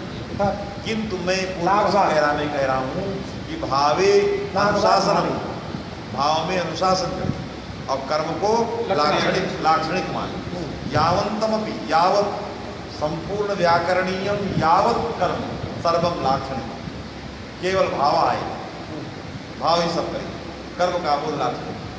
न च क्या लिखा? न च उभयो विधाने भी लाघवात भावे शक्ति, भावे शक्ति और कर्मणि सर्वत्र संपूर्ण व्याकरण कर्मणि लक्षणा, कर्म में अभावे शक्ति, जहाँ जहाँ प्रत्यय आएंगे सबकी शक्ति भाव में करेंगे। अब हमें कर्म बोध करना होगा तो उस प्रत्यय की हम कर्म में लक्षणा दें। आया तो न विरोधा, नहीं विरोध, लाघवात भाव, लाघवात भाव। अच्छा ये लाघव बताइए, भाव में शक्ति मानने पर क्या है? क्यों?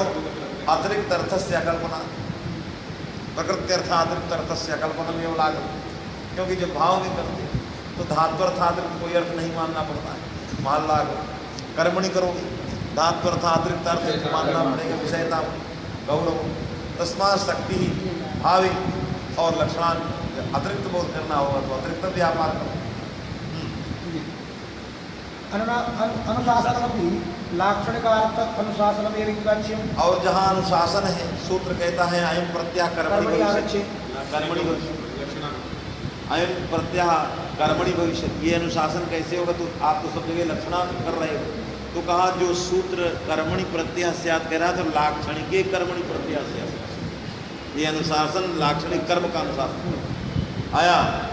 जो जिन जिन सूत्रों से कर्मणि टेढ़ा है वहाँ का ग्रंथ, जिन जिन सूत्रों से कर्म में प्रत्यय ला रहा है वो लाक्षणिक कर्म का अनुशासन कर रहा है, क्योंकि इस भाव में लाघव है, अतिरिक्त अर्थ का प्रतिपादन नहीं करना। अनुशासन भी लाक्षणिकार्थानुशासन में लगा, लाक्षणिक कर्म का ही अनुशासन है। ल कर्मणि इत्यादि नाम आया क्या लिखा? इति वाच्यम, यहाँ पूर्व पक्ष हो गया। अब उसने कहा कि ठीक है आपकी बात सिद्ध, सर्वत्र संपूर्ण भी व्याकरणी भावे शक्ति लाघवात कर्मणि लक्षणा लाक्षणिकम कर्मण लाक्षणिकस्य कर्मण अनुशासनम सर्वत्र, किंतु ला कर्मणि च भावे चाकर्म के भ्या सूत्र विरोधा। वहाँ कहता है लकारा सकर्म के भ्या कर्मणि, लकाराणाम कर्मणि शक्ति इति व्यवहारः, अभियुक्तम व्यवहार। ये शिष्ट पुरुषों का व्यवहार है कि वहाँ कर्म में लकार आता है, तभी तो कर्म में लकार आने से मने कर्म उक्त होकर के सब बनते हैं। कर्म में लकारा क्रियते घटा, क्या लिखा है? न कर्मणि इत्यादि नामपि तथात्वापत्तौ, तथात्वा माने कर्मणि लक्षणा लक्षणया कर्म लाक्षणिक कर्म अनुशासनत्वापत्तौ, लाक्षणिक कर्म का अनुशासन करने लगे। तथात्वापत्तौ तिंगाम कर्त्रादौ शक्ति सिद्धांत, लाक्षणिक कर्म का अनुशासन वो करेगा तो वो कर्म लाक्षणिक कहा जाए। लेकिन हमारा शिष्ट पुरुषों का व्यवहार क्या है? तिंगाम कर्त्रादौ शक्ति आदिना कर्मणि, कर्त्रादौ आदिना कर्म, तो शक्ति का व्यवहार किया है, लक्षणा का व्यवहार, इसलिए शिष्ट पुरुषों का व्यवहार। दूसरी बात, आप कहते हो कि संपूर्ण व्याकरण शास्त्र लाक्षणिक कर्म का अनुशासन करें, तो शक्ति ग्रहण कहाँ रह गया? अब तो लाक्षणिक ग्रहण हो गया। ये जो शिष्ट पुरुषोक्त व्यवहार है तस्यापि संगत्या बत्ते, तिंगाम कर्त्रादौ शक्ति की सिद्धांता संगत्या बत्ते। हाँ, व्याकरणस्य अभियुक्तो शक्ति ग्राहकत्वस्य भंगापत्ते, क्योंकि लक्षणाग्राहकत्व व्याकरणम हो गया। अभी तक शक्ति ग्राहकत्व था, शिरोमणि व्याकरण था, अब लक्षणाग्राहक, इसलिए नाचा वाला पक्ष स्वीकार नहीं। कर्मणि अपि शक्ति ही, कर्मणि अपि प्रत्यय भावे, तस्मा लक्षणा न करें। पूरा हो गया। र प्रत्यय न तो रलयोः इति। चलिए उसको लण सूत्रस्था वर्णेन सहोच्चार मानो वर्णो रेफो रलयो संज्ञा लण सूत्रे तिष्ठति असौ लण सूत्रस्था सचासौ वर्ण लण सूत्रस्था वर्ण तेन लण सूत्रस्था वर्णेन सह उच्चार्यमाणः रेफः रलयोः रेफ लकारयोः संज्ञा मने बोधकम है कि नहीं। तो कहा इदम न्यूनम रलयोः इदम पदम न्यूनम रटलानां संज्ञा इति वर्तते सकारस्यापि मध्यगतत्वात्। जैसे रा प्रत्याहार है, हाइब्रिड के रा से लेकर के लण सूत्र के ला के आ तक, उस रा के अंदर जैसे रा और ला दोनों ला भी आता है। लकारा यथा मध्यगतत्वात् रा पदेन बोध्या तथैव टकारो भी मध्यगतत्वात् रा पदेन बोध्या तस्मात् रलयोः इत्यस्य स्थाने किं वक्तव्यं रटलानां संज्ञा लण सूत्रस्था वर्णेन सहोच्चार्यमाणो वर्णः रेफः रटलानां संज्ञा इति वक्तव्यम्। तस्मात् मूलवाक्ये न्यूनम रलयोः इत्याकारकं मूलस्थं यद्वाक्यं व्यापदं तन्न्यूनं रटलानां संज्ञा इति वक्तव्यम्। अत्र यद् वक्तव्यं तदन्यत्र सर्वत्र उक्तम्। प्रत्याहार के विषय में आप नहीं कुछ कहें। हाँ प्रकारस्यापि मध्यगतत्वात् इत्यतः प्रत्याहारेषु इताम् इसीलिए कहा प्रत्याहारेषु इताम न करें। प्रत्याहारेषु मने प्रत्याहार बोधक जो शब्द हैं, प्रत्याहार मने तत्त वर्णों के बोधक जो शब्द हैं पद हैं, तो प्रत्याहार जो प्रत्याहार हैं उन प्रत्याहारों में अनुबंधों का ग्रहण नहीं होता। प्रत्याहारेषु इताम मने अनुबंधानाम इन संज्ञक वर्णों का ग्रहण नहीं होता है। तो टा जो है हैब्रिड का टा संज्ञक है, अनुबंध इसलिए उसका रा प्रत्याहार में ग्रहण नहीं होता है, इसलिए रटला नाम नहीं कहा जाएगा, रलयो कहा जाएगा। तो मध्यगतत्व से वही मध्य लेना है जो अनुबंध नहीं होगा। जो अनुबंध है और मध्य में भले ही आ जाए उसका बोध नहीं होगा, इसलिए जो है यह न्यूनम तन्न्यूनायते नाधिक, इसलिए इसमें अधिक जो है नहीं कहा जा सकता। तकारस्यापि वक्तव्यम में कहा तकारस्यापि मध्यगतत्वात् रटलानाम् इति वक्तव्यम्। अत्र यद् विषये यदस्माभिः किमपि करणीयं तत्सर्वम् अन्यत्र अस्माभिः प्रतिपादितम् अत्र नोच्यते। हमको रा के प्रत्याहार के विषय में जो कुछ कहना है हमने अन्यत्र सब कह दिया है, यहाँ पर हम कुछ नहीं कहेंगे। विस्तर ग्रंथ विस्तर किया, ग्रंथ विस्तर किया अत्र अस्माभिः न किमपि वक्तव्यम क्योंकि अन्यत्र सर्वत्र अस्माभिः प्रतिपादितम। तो रा प्रत्याहार एक प्रत्याहार ऐसा है जो प्राचीनों ने कैयट से लेकर के और दीक्षित तक, कैयट से लेकर के और दीक्षित तक सभी लोगों ने रा प्रत्याहार को माना है। दीक्षित के उत्तर केवल नागेश ही ऐसे हैं जिन्होंने रा प्रत्याहार को नहीं माना। एकमात्र आचार्य जो हैं दीक्षित के बाद यही हुए हैं जिन्होंने रा प्रत्याहार को नहीं माना। दीक्षित के पहले की लाइन बहुत लंबी है, मानने वालों, रा प्रत्याहार मानने वालों की लाइन बहुत लंबी है, रा प्रत्याहार न मानने वालों की लाइन बहुत छोटी है। एकमात्र आचार्य थे ये, इसके बाद कोई ऐसा आचार्य हुआ ही नहीं जो इस प्रकार की कोई बात लिख सके या बता सके।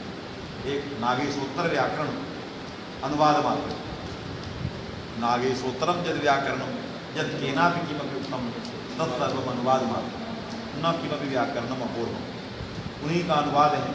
इसलिए नागेश के पूर्ववर्ती जितने आचार्य थे जिन्होंने लण मध्य द्वित संज्ञ कहा लण सूत्र या कारस ये सारी बातें कही, ये सारी बातें की पूर्ववर्ती आचार्यों की एक लंबी श्रृंखला है, जिसको आचार्य रामचंद्राचार्य, स्वयं दीक्षित जी के गुरु जी, स्वयं दीक्षित जी, स्वयं विठलाचार्य जी, काशिका के आचार्य वामनाचार्य जी, सारे आचार्य सब इसी परंपरा को लेकर चलते हैं, एक रा प्रत्याहार को मानते हैं। इन्होंने केवल रा प्रत्याहार को नहीं माना। मानने के पीछे कारण क्या है और न मानने के पीछे कारण क्या है, दोनों कारण अत्यंत अपने अपने लंबे चौड़े कारण। मानने के पीछे कारण ये है, भाष्य का एक ऐसा वाक्य है जिस वाक्य ने दोनों आचार्यों को विवाद में खड़ा कर दिया, दोनों आचार्यों को एक ऐसे विवाद में खड़ा किया। वो तुल्यास्य प्रयत्नम सूत्र का भाष्य, तुल्यास्य प्रयत्नम सवर्णम सूत्र के भाष्य में भाष्यकार ने जब सवर्ण का की बात करने लगे तो री और द्री की आपस में सवर्ण संज्ञा नहीं प्राप्त थी, री विवर्ण योग्यता वार्षिक करना पड़ा। तो भाष्यकार ने संदेह उठाया कि उपाल कार्यति प्राल कार्यति इत्यादि प्रयोगों की सिद्धि कैसे हो, क्योंकि रीदरी दोनों भिन्न भिन्न हैं। रा से री से री का ग्रहण नहीं होगा तो रा से ला का भी ग्रहण नहीं हो सकता। जैसे रीदरी दोनों समान प्रयत्न नहीं है, स्थान नहीं है, तो रा और ला भी दोनों समान प्रयत्न स्थान वाले नहीं हैं, तो राला दोनों आपस में सवर्ण नहीं हो सकते हैं। जब नहीं हो सकते हैं तो हमें री के स्थान में जहाँ हमें अल करना होगा या आल करना होगा, वहाँ कैसे होगा? अर्थात पूर्ण रपरा सूत्र, रपर की जगह लपर का बोध कैसे करें? क्योंकि रा से राही बोध होगा, ला ही आएगा ही नहीं, तो लपर बोध कैसे होगा? तो तवलकारा इत्यादि की सिद्धि, तवलकारा तो भी का कल्पित, उपाल कार्य में प्राल कार्य बहुत सारे भाषा में लिखे हैं। इन प्रयोगों की सिद्धि कैसे होगी, ये सब मन में रख करके भाष्यकार ने तुल्यास्य प्रयत्नम सवर्णम सूत्र के ऊपर भाष्यकार ने लिखा लपरत्वम वक्ष्यामि। ये सब यही विवाद यहीं से शुरू हो। लपरत्वम वक्ष्यामि ये भविष्यत काल की क्रिया। मैं आगे जरूरत समझ में जब आएगी तो मैं इसको कहूँगा, क्या कहूँगा? तो लपर कहूँगा। पूर्ण रपना में लपर पांडे जी ने कह दिया है और भाष्यकार ने कहा जो कुछ छूटा है पांडे जी से उसको हम कहेंगे। यदि हम रीति वर्ण और मिथा सावर्ण कह सकते हैं तुल्यास्य प्रयत्न में, तो हम लपर भी कह सकते हैं। इसलिए नागेश ने दृष्टांत दिया है रीति वर्ण और मिथा इतिवत, इतिवत जो है हमको लपरश्च इतिवत ये कहना चाहिए। तो लपरश्च जो है इस प्रकार का वाक्य जो है कहना पड़ेगा, क्योंकि भविष्यत काल की क्रिया है वक्ष्यामि। वक्ष्यामि में का भविष्य बता रहा है कि आगे कहेंगे। पूर्ण रपरा सूत्र जब आएगा तो भाष्यकार जरूर कहेंगे, लेकिन भाष्यकार ने वहाँ इसकी चर्चा फिर नहीं किया। जब उसकी चर्चा नहीं किया तो भविष्यत काल में मैं कहूँगा इस प्रकार का वाक्य अपने आप में व्याख्यान का अपेक्षा मानेगा। यदि वो कह देते तो सारी बात समाप्त हो जाती, लेकिन कहे नहीं और प्रतिज्ञा थी लपरत्वम वक्ष्यामि, ये प्रथमाध्याय में बात थी और 6वें अध्याय का सूत्र था उर्ण रपरा, वहाँ नहीं कहा।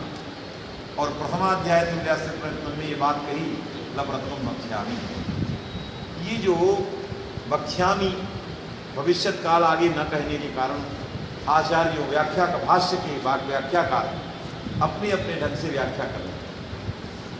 इन्होंने वक्ष्यामि का लगाया कैयट ने, क्योंकि भाष्य के अत्यंत सन्निकट व्याख्याकार कैयट, उसके बाद व्याख्याकार नागेश, क्योंकि प्रदीप कैयट का है, उद्योत नागेश का, जो भाष्य के अच्छे व्याख्याकार हैं जिन्होंने समग्र भाष्य में व्याख्या की। तो कैयट ने वक्ष्यामि का अर्थ किया व्याख्यास्यामि का। भाष्य का तात्पर्य कहने में नहीं है, व्याख्यान में है। मैं लपर की व्याख्या करूँगा तो व्याख्यान क्या हो सकता है जिससे ला निकल आए? प्रत्याहार। तो वक्ष्यामि का तात्पर्य व्याख्यास्यामि में लगा करके और एक नया शुरू कर दिया रा प्रत्याहार। नागेश ने कहा कि वक्ष्यामि का अर्थ व्याख्यास्यामि नहीं हो सकता, क्योंकि वच परिभाषण में वच धातु का प्रवेश है और परिभाषणीय, वहाँ परिभाषण है। परिभाषण तभी होगा जब उसको कहना पड़ेगा, क्योंकि बात जब कही जाती है, भाषण की जाती है, तब वो परिभाषण कोटि में आता है। इसलिए सीधे पूर्ण लपरा लपरस ये तात्पर्य बात कि हम वहाँ लपरा यदि पठनीयम, तो लपर के पढ़ने में भाष्य का तात्पर्य है, रा प्रत्याहार के सिद्धि में भाष्य का तात्पर्य है। ये दो आचार्य अपने अपने ढंग से रा प्रत्याहार के विषय में बहुत सारी बातें हैं। अधिकम न वक्तव्य क्यों ग्रंथ संदर्भ आपका बस नहीं, फिर आगे जैसे मिला वैसे हमने इनको पढ़ा दिया, ऐसे बहुत सारी बातें। अब प्रत्याहार में संज्ञक वर्णों का ग्रहण नहीं होता, फिर प्रत्याहार कहते किसे? क्या है वो प्रत्याहार का अर्थ? जो जिनमें पदार्थ इस संज्ञक वर्ण नहीं आते, इस संज्ञक वर्ण प्रत्याहारों में नहीं आते। तो प्रत्याहार शब्द किसको कहते हैं? तो इन्होंने कहा आदिरंत्यन संहिता सूत्र के द्वारा जो संज्ञा की जाती है उसी का नाम प्रत्याहार है। आदिरंत्यन संहिता जो संज्ञा करता है उसका नाम प्रत्याहार। अण संज्ञा करता है अण प्रत्याहार, इन संज्ञा करता है इन प्रत्याहार, अक संज्ञा करता है तो अक प्रत्याहार। जिससे इति माहेश्वराणि सूत्राणि अनादि संज्ञार्थानि, यही अनादि संज्ञाएं, इन्हीं को प्रत्याहार कहते हैं। तो आदिरंत्यन संहिता सूत्रेण कृताः संज्ञा संज्ञाः प्रत्याहार पदेन व्यवह्रियन्ते, उन्हीं संज्ञाओं को हम प्रत्याहार शब्द से व्यवहार करते हैं। आया कि नहीं? तो प्रत्याहार का मतलब हो गया अण अक अच अट जो प्रत्याहाराः एकचत्वारिंशत् इति प्रांचः और द्वाचत्वारिंशत् इति अन्ये, ततोप्यधिकाः प्रत्याहाराः ततोपि अन्ये। तो संख्यायां नास्माकं तात्पर्यं है कि नहीं, संख्या प्रयोगः न अतीव वियुज्यते, तस्मात् प्रत्याहाराः एकचत्वारिंशत् इति तात्पर्य। 41 संज्ञाएँ जो हैं आदिरंत्यन संहिता सूत्र से की जाती हैं, वो संज्ञाओं के लिए प्रत्याहार शब्द का प्रयोग जो है आया हुआ है, वही है प्रत्याहारेषु इताम। यदि हम इसको आदिरंत्यन संहिता सूत्र से संज्ञा को प्रत्याहार कहेंगे तो रूढ़ कहा जाएगा। संज्ञा माने रूढ़, तो प्रत्याहार शब्द आदिरंत्यन संहिता से किया गया जो बोध है उसी अर्थ में रूढ़ है। तो प्रत्याहार शब्द जो है रूढ़ शब्द है, क्योंकि रूढ़ी संज्ञा जैसे वृद्धि आदि अर्थ में रूढ़ है, उसी तरह से अणादि जो प्रत्याहार हैं ये अकारादिणांत समुदाय घटक वर्णों में रूढ़ शब्द है। तो प्रत्याहार एक रूढ़ है, उसका जो व्युत्पत्ति लभ्य अर्थ है प्रति उपसर्ग और आंत उपसर्ग हृदय धातु से अधिकरण में है प्रत्यय करना। प्रत्याह्रियन्ते हयत्र असौ प्रत्याहार, जहाँ जिसमें बहुत सारी चीज़ों का संक्षेप हो जाए, इसमें बहुत सारे अर्थों का संक्षेप हो जाए, उसका नाम प्रत्याहार। यदि हम इस प्रकार से योग मात्र शब्द को मानते हैं तो आयति अष्टादशानाम संज्ञा 18 प्रकार के वर्ण जो अर्थ हैं आके उन समस्त अर्थों का संक्षेप एक आ में बैठा हुआ है, जिससे आ में अति प्रसंग हो जाएगा, आकार को भी प्रत्याहार कहा जाने लगेगा, जबकि आ आदिरंत्यन संहिता सूत्र के द्वारा की जाने वाली संज्ञा नहीं है। इसलिए हम प्रत्याहार को न योग मानते हैं, न रूढ़ मानते हैं, योग रूढ़ मानते हैं। क्या मानेंगे? योग। क्योंकि अण में बहुत सारे वर्ण रूपी अर्थों का संक्षेप भी है और आदिरंत्यन संहिता के द्वारा संज्ञा भी है, इससे योगार्थ भी उसमें जा रहा है और निम्नायार्थ भी जा रहा है।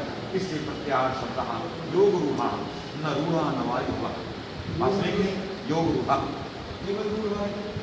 जरूरत नहीं, क्योंकि वित्पत्ति यदि चली जाती है तो रूढ़ मानने की जरूरत नहीं है, इसलिए योग रूढ़ कहें। जैसे एक वचन शब्द जो है रूढ़ शब्द नहीं है, योग रूढ़ है, क्योंकि वो सु के द्वारा भी उपस्थाप्य एक वचन संज्ञा भी है। एक वचन द्विवचन बहुवचन संज्ञान योगाद रूढ़ बड़ी सी समास सब जगह नहीं कहा जाता। योगाद रूढ़ बड़ी सी किसके लिए? कृष्ण सर्पा, क्योंकि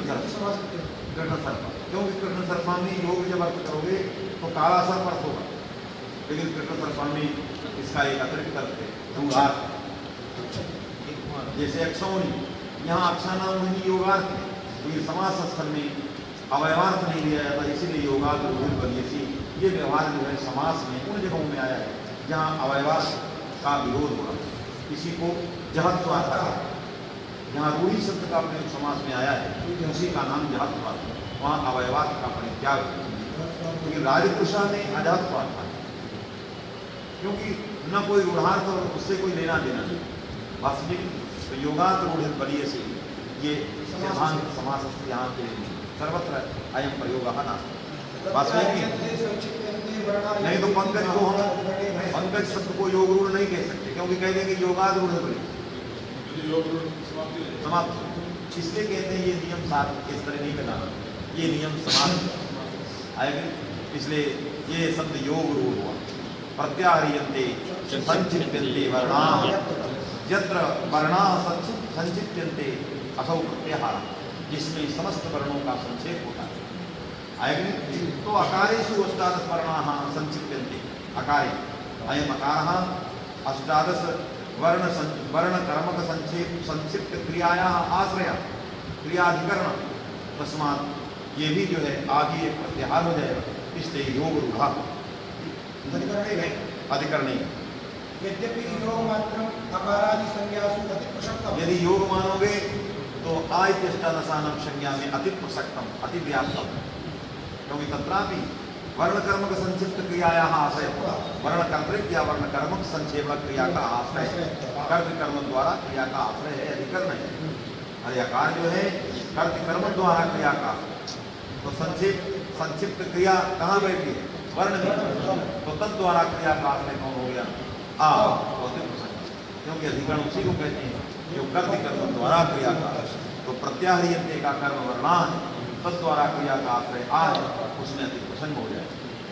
यद्यपि योग मात्र अकारादि संज्ञास्वति प्रसक्तम तथापि योग रूढ़ भाव लगा, इसलिए योग रूढ़, जब योग रूढ़ कहोगे तो आने केवल योग जा रहा, रूढ़ नहीं जा रहा।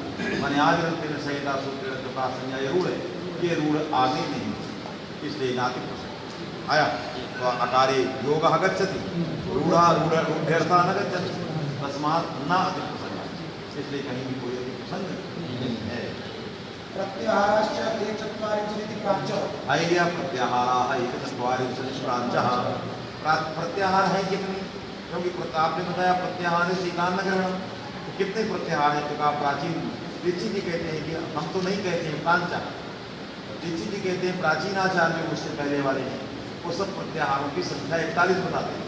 प्रत्याहारा 144, प्रांचा प्रांत प्रांचो प्रांचा, ये प्रांचा प्राचीना ना हम चतुर्दश सूत्रस्थैः कहा ये 41 कैसे होंगे? बहुत ज़्यादा है। प्राचीन कैसे कहते थे 41? हमको तो बहुत ज़्यादा मिल रहे हैं, 42-45 के ऊपर भी जा रहे हैं। तो कहाँ उनका आशय क्या था? तो बता रहे हैं चतुर्दश सूत्रस्थैः हल्वी, चतुर्दश सूत्रस्थैः हल्वी, आयुष से लेकर के हल तक जो चतुर्दश सूत्र हैं उनमें रहने वाले इत संज्ञक जो हल है, इत संज्ञक जो हल है, तो इत संज्ञक जो हल है उनके द्वारा कृता मने बनाए गए जो प्रत्याहार, जिनका अष्टाध्यायी में व्यवहार किया गया है, ऐसे प्रत्याहारों की संख्या प्राचीनों का आशय है। चतुर्दश सूत्रों में इस संज्ञक जो हल वर्ण उनके द्वारा बनाए गए और अष्टाध्यायी में जिनका व्यवहार हुआ है वो 144। तस्मात जो चतुर्दश सूत्रों के संज्ञक हल वर्णों से नहीं बने सुप्तिक, सुप नाम का प्रत्याहार, किन नाम का प्रत्याहार है कि नहीं? रा प्रत्याहार हल से नहीं बना, आज से बना है रा प्रत्याहार। ततो अन्य भी प्रत्याहार तत्व की लक्षति, क्योंकि हमने जो 144 उनका कारण ये है कि चतुर्दश सूत्र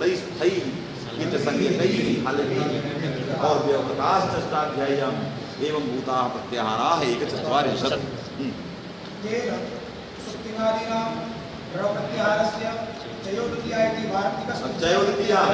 चय आया, लेकिन सूत्र में अष्टाध्यायी के सूत्रों में व्यवहार नहीं है, इसलिए तदाधिके नक्षति। बोलो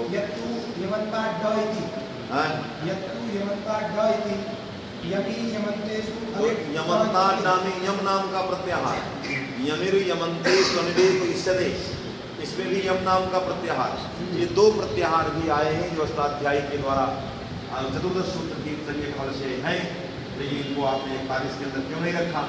कहा एक तो व्याघ्रभूति कारिका का है और दूसरा जो है उनादि सूत्र से बना हुआ, अष्टाध्यायी में व्यवहार नहीं, इसलिए इनको हम कैसे ले सकते? पहला जो दो दिया सूत्र वो अष्टाध्याय चतुर्दश सूत्र ही विधि हल भी नहीं, दूसरा जो यम दिया वो अष्टाध्यायी व्यवहार नहीं, एक वार्तिक कारक से, दूसरा जो है उनादि सूत्र व्याघ्रभूति कारिका, व्याघ्रभूति की जो कारिका है उस कारिका के अंतर्गत का प्रत्याहार है, और दूसरा उनादि का है, और ये जो है चौदतिया वार्तिक का है। इसलिए इन प्रत्याहारों के अधिक रहने पर प्राचीनों का ग्रंथ संगत नहीं है। ये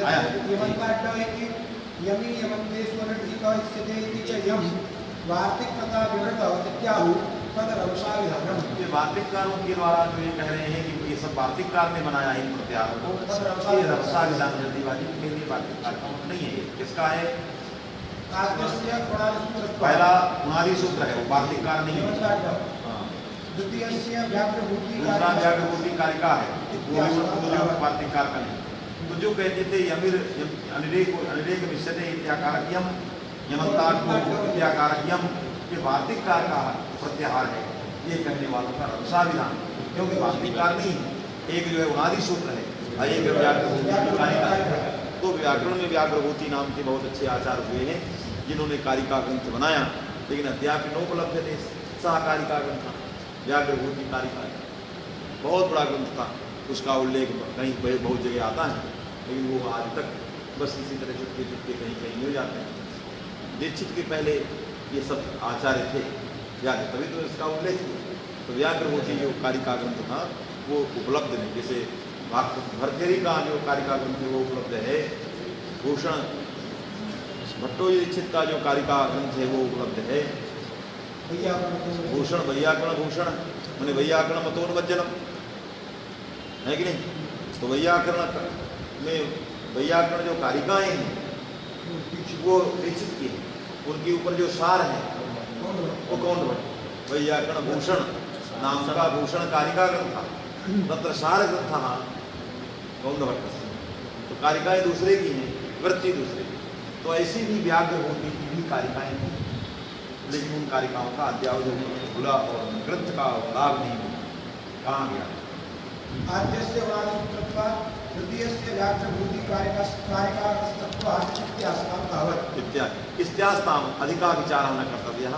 इदानीं प्रत्याहार विषये विचारः, महान विचारः प्रत्याहार विषये, अत्रैव विरामः कर्तव्यः। क्यों? संख्या का नियम करने 41 नहीं 42 नहीं 45 नहीं 50 रहेंगे तो प्रत्याहार। तो संख्याओं के विषय में क्या गणना करना है कि सुरसा के तरह गणना करते हैं, सुरसा हम कहेंगे 41 तो आप कहेंगे जो है नहीं 82, तीसरा कहेगा और, तो ये सब नहीं, संख्या नहीं, संख्या के पचड़े में नहीं पड़ना, तत्व के पचड़े में पड़ना, ये कहें। एक लाइन क्या है?